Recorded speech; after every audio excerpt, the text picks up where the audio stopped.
नमस्कार, बहुत स्वागत है आपका। आप देख रहे हैं न्यूज का एक्सरे और मैं हूं आपके साथ मृदुल शर्मा। हिंदुओं पर लगातार हमले कर रहा है, अब वो भारत को गीदड़ भभकी दे रहा है। दर्शक सोच लीजिए, आप जहां अस्थिर सरकार है अभी, लेकिन वो भारत को भभकी दे रहा है, गीदड़ भभकी।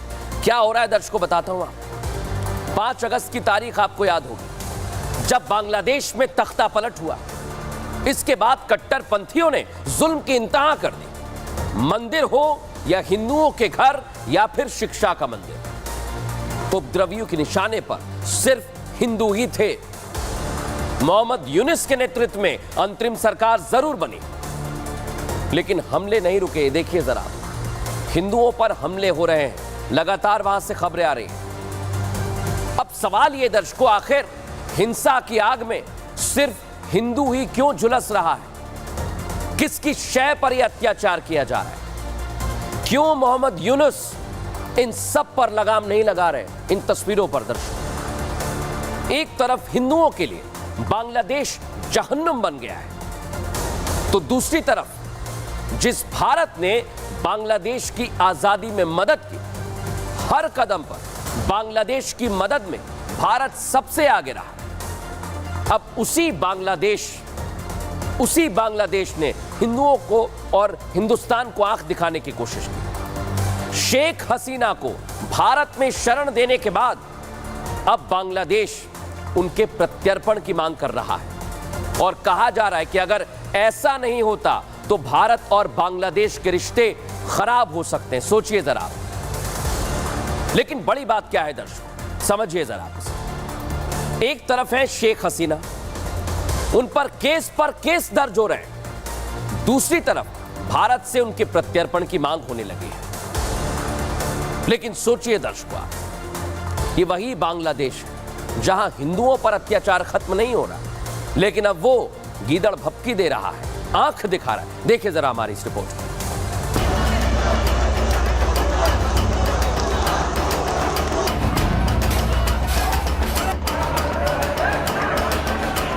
5 अगस्त वो तारीख थी जब बांग्लादेश में तख्ता पलट हुआ।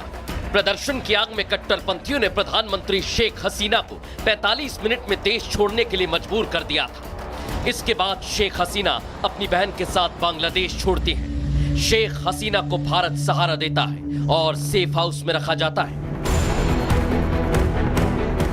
हसीना के देश छोड़ने के बाद भी कुछ कट्टरपंथियों को शायद उनका भारत में रहना रास नहीं आ रहा है।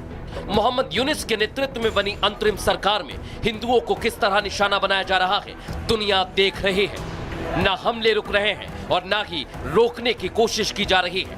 अब बांग्लादेश नेशनलिस्ट पार्टी ने भारत को लेकर गीदड़ भभकी दी है। बीएनपी के महासचिव मिर्जा फखरुल इस्लाम आलमगीर ने शेख हसीना के प्रत्यर्पण की मांग की है। मिर्जा फखरुल इस्लाम आलमगीर ने कहा, भारत और बांग्लादेश के संबंधों में नया अध्याय शुरू करने के लिए पूर्व प्रधानमंत्री शेख हसीना का प्रत्यर्पण जरूरी है। अगर ऐसा नहीं होता तो हसीना की भारत में मौजूदगी की वजह से द्विपक्षीय संबंध और खराब हो सकते हैं। बीएनपी नेता जिस तरह से गीदड़ भभकी दे रहे हैं, उससे भारत को कोई खासा फर्क नहीं पड़ने वाला, क्योंकि बांग्लादेश में अंतरिम सरकार है और ऐसे में भारत का फोकस आने वाले वक्त में बांग्लादेश की स्थायी सरकार से रिश्तों को बेहतर करने पर रहेगा।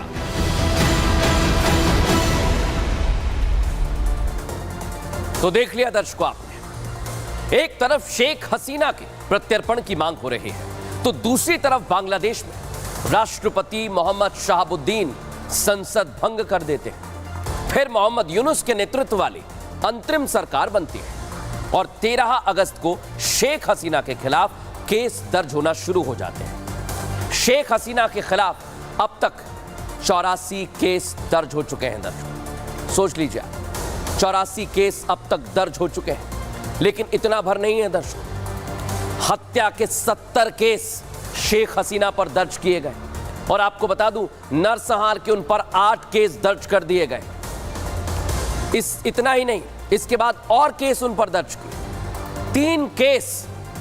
3 केस और दर्ज किए गए कथित अपहरण के। दर्शकों, और आपको बता रहा हूं, जो अन्य आरोप है उसके भी 3 केस दर्ज हुए, यानी केस पर केस उन पर दर्ज किए जा रहे हैं। और दूसरी तरफ बांग्लादेश में हिंदुओं पर अत्याचार हो रहा है।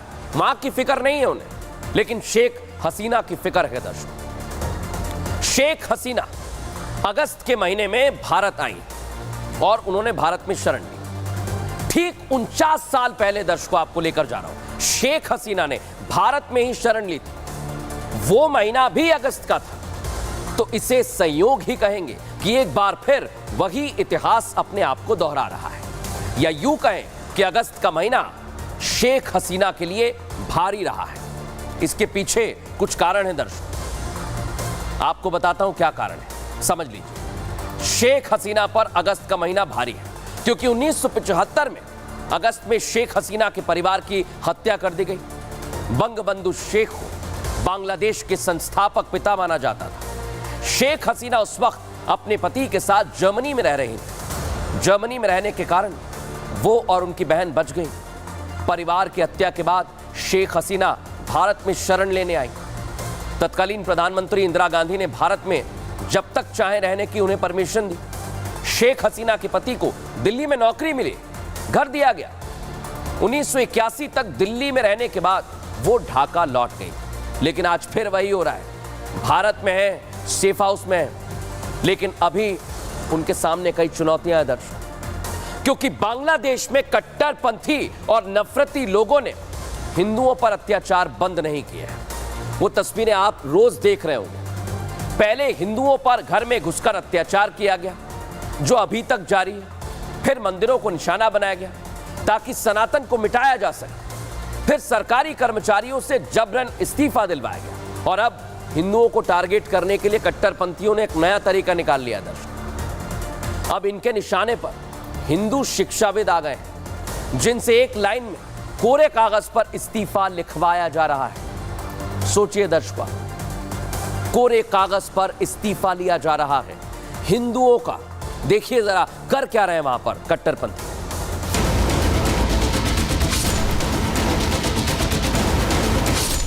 सफेद कागज है, साइन है, तारीख है और सिर्फ 2 शब्द लिखे हुए हैं, मैं इस्तीफा देती हूं।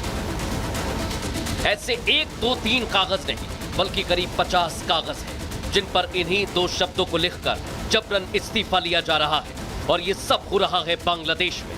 जिस तरह बांग्लादेश के हालात हैं, वहां ना तो हिंदू सुरक्षित हैं और ना ही उनकी नौकरियां। नफरती और उपद्रवियों ने पहले बांग्लादेश में सियासी उलटफेर कराया, उसके बाद अल्पसंख्यक हिंदुओं को निशाना बनाया गया। इसके बाद अब उनकी नजर नौकरियों पर है। बांग्लादेश छात्र ओकैया परिषद के एक प्रेस कॉन्फ्रेंस में इस बात का खुलासा किया गया है कि कट्टरपंथियों ने जबरन 49 हिंदू टीचर्स से इस्तीफा ले लिया। उनसे सफेद कागज पर साइन कराकर इस्तीफा लिया गया है। शेख हसीना के बांग्लादेश छोड़ने के बाद अंतरिम प्रधानमंत्री बने मोहम्मद यूनुस भले ही हिंदुओं पर अत्याचार रोकने की बात कह रहे हो, लेकिन जमीनी स्तर पर यह होता नहीं दिख रहा। ना उनकी अपील काम आ रही है और ना ही संविधान के हिसाब से देश चलता दिख रहा है। इतना ही नहीं, अब बांग्लादेश भारत को आंख दिखाने की कोशिश भी करता दिखाई दिया। बांग्लादेश में हिंदू घुट घुट कर जीने को मजबूर है। उनसे उनकी संपत्तियां छीनने के बाद अब नौकरियां भी छीनी जा रही हैं। लेकिन यूनुस सरकार इन्हें रोकने की बजाय सिर्फ और सिर्फ बयानबाजी में लगी है। देख लिया दर्शकों आपने, निर्वासित बांग्लादेशी लेखिका तस्लीमा नसरीन ने छात्र प्रदर्शनकारियों के उत्पात मचाने के दौरान अल्पसंख्यक हिंदुओं की सुरक्षा न करने के लिए सेना समर्थित मोहम्मद यूनुस सरकार पर निशाना साधा है। क्या लिखा है उन्होंने, सुन लीजिए। बांग्लादेश में शिक्षकों को इस्तीफा देने के लिए मजबूर किया जा रहा है। पत्रकार, मंत्री, पूर्व सरकार के अधिकारी मारे जा रहे हैं, परेशान किया जा रहा है, जेल में बंद किए जा रहे हैं। जनरल हेड ने अहमदिया मुसलमानों के उद्योगों को जला दिया है। सूफी मुसलमानों की मज़ारें और दरगाह इस्लामी आतंकवादियों द्वारा ध्वस्त कर दी गई। यूनुस इसके खिलाफ कुछ नहीं कहते, ये तस्लीमा नसरीन कह रही हैं। सोच लीजिए दर्शकों आप, क्या हो रहा है। बहरहाल अब खबरों में आगे बढ़ेंगे और आज की खबर दर्शकों आपके बच्चों के लिए है। जो माता पिता सुन रहे हैं, जिनके छोटे बच्चे हैं, उनके लिए है। और मैं चाहता हूं कि आप हमारे साथ अगले कुछ मिनट तक बने रहें, क्योंकि आज हम बच्चों से कुछ कहना चाहते हैं कि थोड़ा धैर्य आपको रखना हो। बच्चों की कच्ची उम्र में वो कुछ कदम ऐसे उठा लेते हैं जो परिवार के लिए सहना बहुत मुश्किल हो जाता है दर्शक। और इसलिए मैं कह रहा हूं, जिस विषय पर आज मैं बात करने जा रहा हूं वो सिर्फ एक खबर नहीं है, वो सिर्फ एक विषय भी नहीं है, वो बहुत बड़ी समस्या है। वो समस्या जिसे वक्त रहते अगर नहीं समझा गया तो हर एक शख्स अपना सब कुछ खो बैठेगा। माता पिता बिना औलाद के रह जाएंगे। बिल्कुल ठीक सुना आपने। हर किसी के अरमान होते हैं कि उनका एक परिवार होगा, बच्चा होगा जो पढ़ लिख कर नाम कमाएगा, लेकिन ये अरमान बच्चों के लिए नासूर बनते जा रहे हैं। बच्चे अपना बचपन खो बैठे हैं। माता पिता से लेकर स्कूल में पढ़ाने वाले शिक्षक, ट्यूशन टीचर पर उनका इतना प्रेशर है, इतना दबाव है, हद से ज्यादा बच्चे परेशान हो जाते हैं, परेशान रहने लगते हैं। इतना दबाव, इतना बोझ वो सह नहीं पाते। इसलिए अगर आप भी माता पिता हैं तो सबसे पहले आपका फर्ज बनता है अपनी संतान को समझने का, अपने बच्चे को समझने का। आपकी पहली प्राथमिकता होनी चाहिए, क्योंकि जिस दौर में हमारे बच्चे पल बढ़ रहे हैं उसमें यह पता लगाना बहुत मुश्किल है कि जनरेशन जी आखिर सोच क्या रही है। ये बच्चे कब क्या कर जाएंगे इसका किसी को कुछ नहीं पता। जनरेशन जी को समझ पाना बहुत मुश्किल होता जा रहा है दर्शक। ये बात मैं क्यों कह रहा हूं? क्योंकि आपको आज मैं एक तस्वीर दिखाने वाला हूं। ये बच्चा जो आपको दिखाई दे रहा है, इसका नाम है धैर्य। ये 11वीं कक्षा का छात्र था। दर्शकों, अब मैं आपको खबर बताता हूं कि आखिर क्यों मैं बच्चे को समझने की आपसे गुजारिश कर रहा हूं, बातें कह रहा हूं। धैर्य अब हमारे बीच मौजूद नहीं है। धैर्य ने आत्महत्या की। धैर्य बोझ के तले इतना दब चुका था, इतना दब चुका था कि उसे कुछ सूझा ही नहीं। उसने आत्महत्या का फैसला कर लिया। 11वीं क्लास के छात्र की उम्र में ऐसा कदम, आप सोचिए उम्र क्या होती है।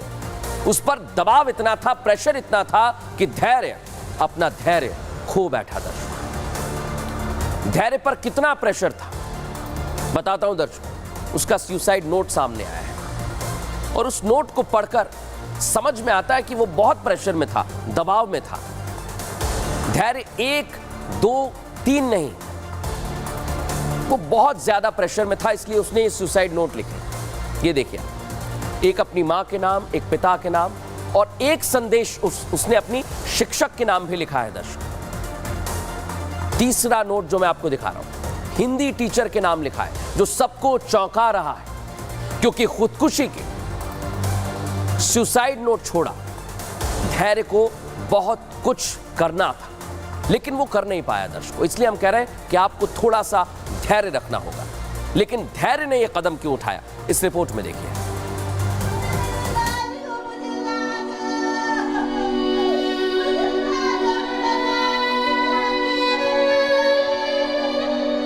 धैर्य चला गया, अपने पीछे पूरा परिवार छोड़ गया।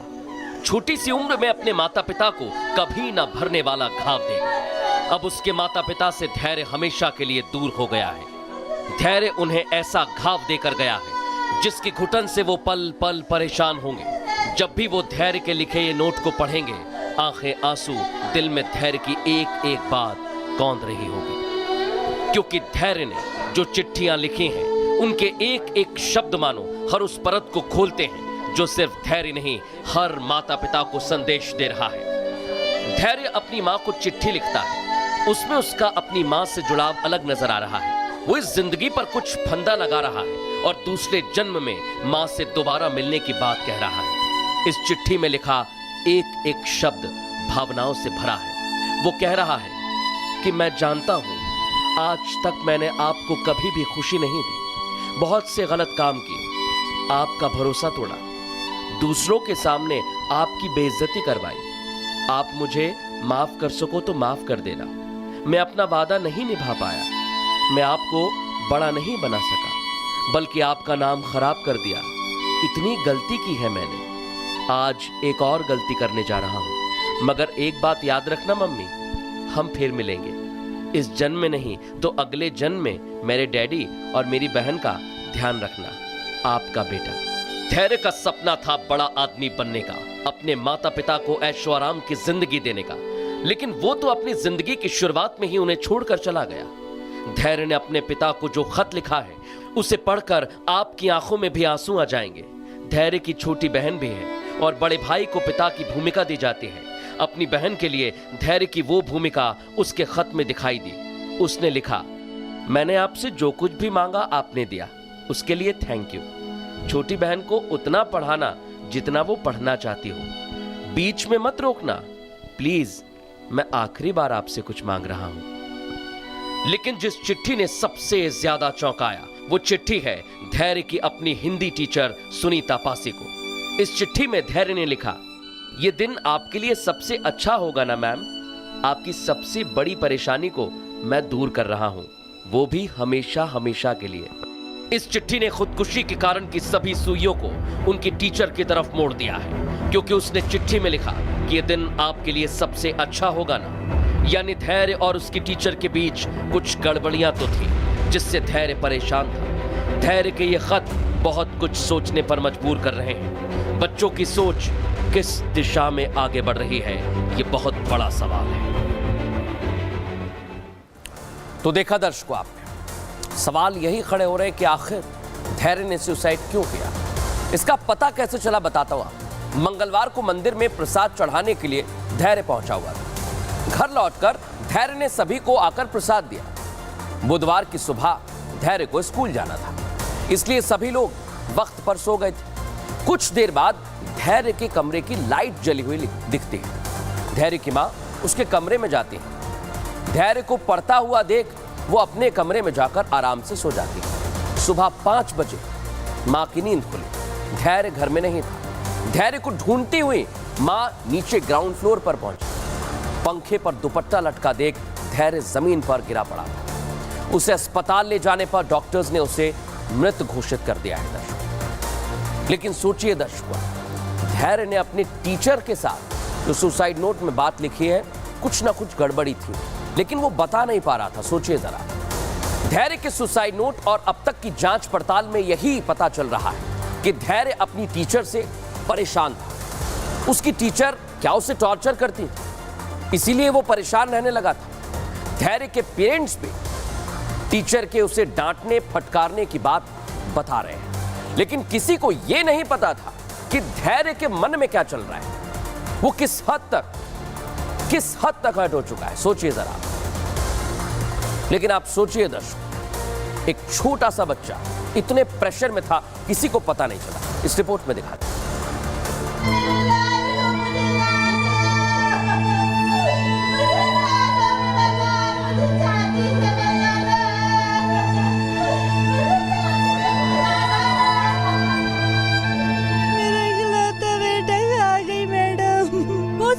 मेरे सामने खड़ा हो करो, मैं उससे पूछूंगी उसने ये तो क्या बोला जब मेरा लाल मुझे छोड़ के चला गया।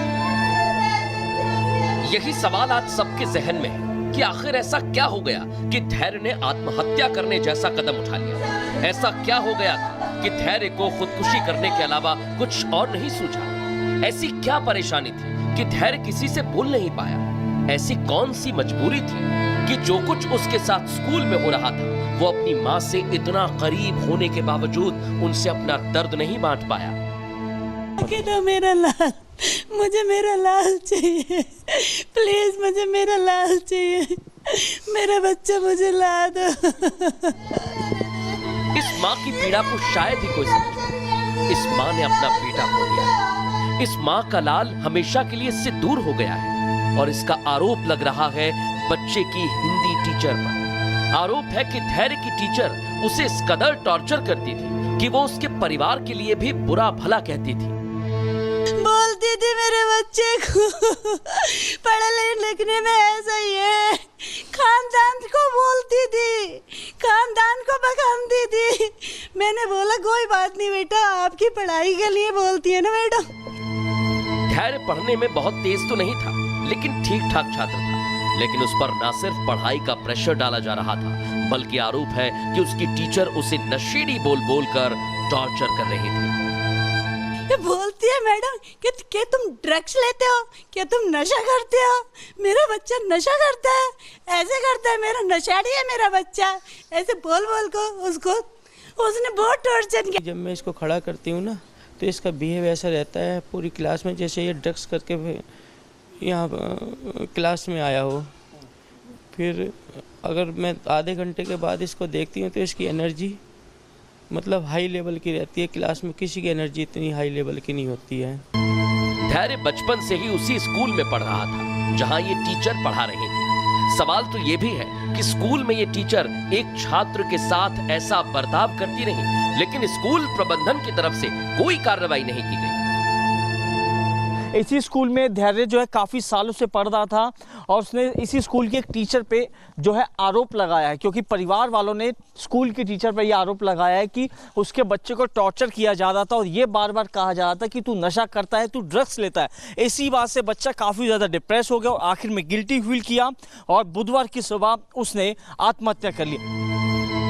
धैर्य के माता पिता का आरोप है कि दिल्ली पुलिस ने इस मामले में बहुत लापरवाही बरती है। उन्होंने इस मामले में पुलिस और स्कूल प्रबंधन की मिली भगत का आरोप लगाया है। धैर्य के माता पिता के पास उनका बेटा लौट कर तो कभी नहीं आ सकता, लेकिन वो इंसाफ की मांग कर रहे हैं।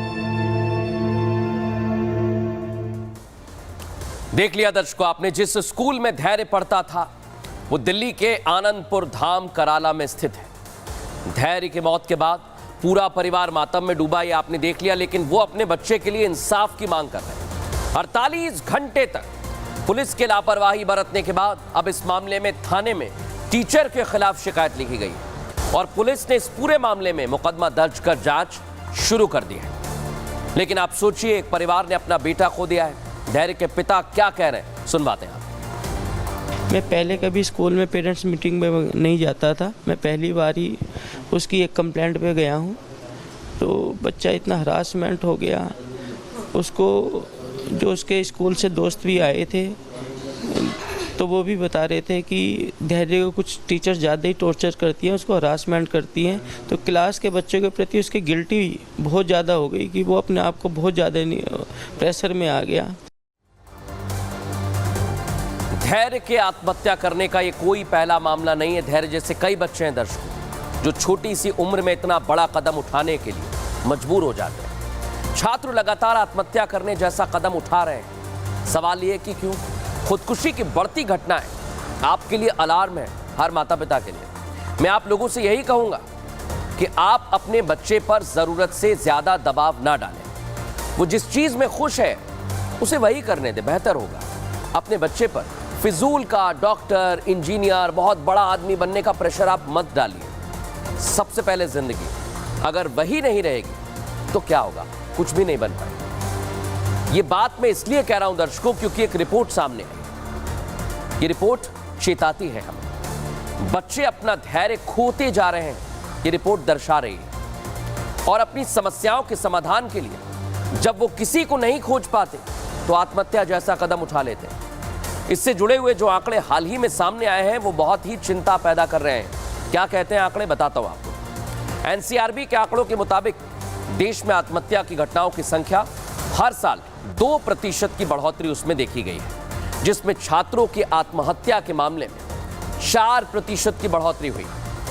2022 में कुल छात्र आत्महत्या के मामले 53% तक रहे, जबकि इससे पहले 2021 में छात्राओं की आत्महत्या के 7% की वृद्धि देखी गई। एनसीआरबी के आंकड़े पुलिस की ओर से दर्ज एफआईआर पर आधारित हैं दर्शकों, जो हमने आपको दिखाया। लेकिन आप सोचिए, इसको लेकर हमने मनोवैज्ञानिक से भी बात की। वो इस मामले पर क्या कह रहे हैं, अपने बच्चों पर कैसे ध्यान दें, क्या समझें, सुनिए जरा ध्यान से। देखिए, बच्चों में सुसाइड के बढ़ने का कारण है कि आज की डेट में जो पहले ज्वाइंट फैमिली सिस्टम होता था वो नहीं है, न्यूक्लियर फैमिलीज हैं। पेरेंट्स के ऊपर जिम्मेवारियां हैं, तो वो दोनों हस्बैंड वाइफ अगर वर्किंग है तो बच्चों के लिए कोई या तो केयर टेकर नहीं है या वो अपनी बात कर नहीं पाते हैं। और बहुत ज्यादा extreme stress from the society. सबको पता होना चाहिए कि ये सब ट्रीटेबल डिसऑर्डर है। अगर टाइमली आप एंजाइटी, डिप्रेशन या ओसीडी या कोई भी साइकोसिस, इस तरह का कोई भी मेंटल डिसऑर्डर है, अगर आप टाइमली बच्चे को ले जाते हैं डॉक्टर के पास तो पूरा इलाज संभव है मेडिकेशन और काउंसलिंग के साथ। देख लिया दर्शकों आपने। लेकिन अगर आपका बच्चा फोन में भी रहता है तो भी आज एक खबर आपको बता रहा हूं सावधान करने वाली। शाहजहांपुर में एक युवक को ट्रेन पर रील बनाना महंगा पड़ गया। रील का चस्का भी बड़ा चल रहा है। युवक की तस्वीर आप देखिए, ये चलती ट्रेन के आगे रील बना रहा था। क्या हालत हुई देख लीजिए। ट्रेन के गेट पर लटक कर रील बना रहा था। इस दौरान रेलवे लाइन के किनारे लगे खंबे से टकरा गया। सोच लीजिए इसकी क्या हालत हुई होगी। एक हाथ इसका टूट गया है। हालत इसकी गंभीर बताई जा रही है। सर में चोट आई है, कंधे में चोट आई है, देख लीजिए आप जरा इसे। लेकिन आप सोचिए, रील का खुमार ऐसा है, ये कभी भी हादसे को दावत दे रहा है। और इस तरह से जानलेवा रील बनाने से पहले 100 बार सोचिए, क्योंकि कभी भी हादसा हो सकता है, वो आपकी जान पर बनाएगा।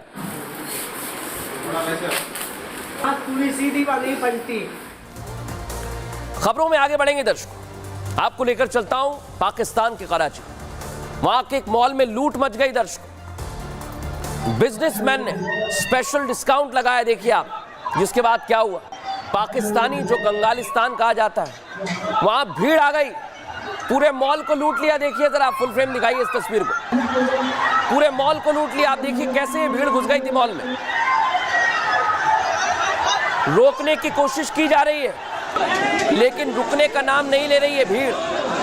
और देखिए जरा आप, डिस्काउंट तो छोड़िए, जो हाथ में सामान आया, जिसके हाथ में जो टी शर्ट आई, जो पैंट आई, वो सब ले गए। पूरा मॉल आप देखिए तितर बितर कर दिया। मॉल को पूरा अस्त व्यस्त कर दिया। तो आप सोचिए पाकिस्तान में हालात क्या हो गए। खाने को नहीं है। कभी आटे की लूट देखी थी, लेकिन आज मॉल में देखिए सामान तक लूटा जा रहा है। किसी को कुछ समझ नहीं आ रहा, लेकिन पाकिस्तानी पूरे मॉल में घुस गए और मॉल को लूट लिया।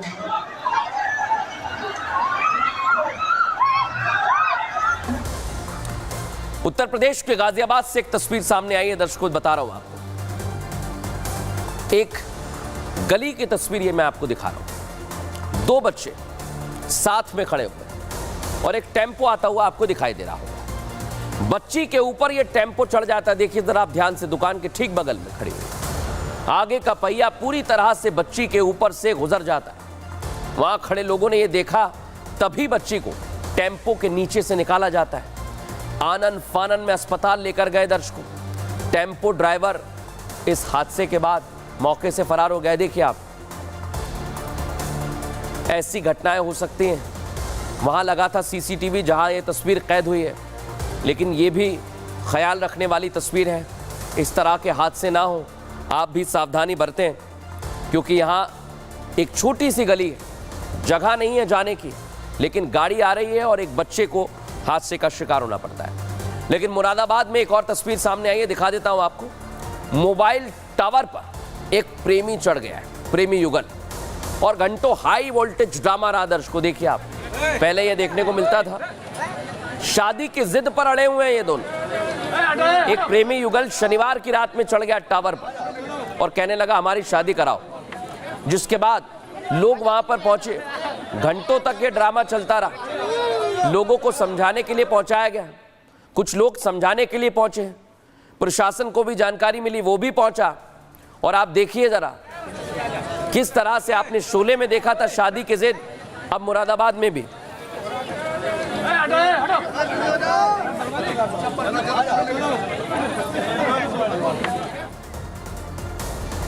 देखा दर्शकों आपने। फिलहाल न्यूज का एक्स्ट्रा में इतना ही, लेकिन कल फिर हाजिर होंगे रोचक, जानकारी भरी और सावधान करने वाली खबरों के साथ। तब तक के लिए नमस्कार।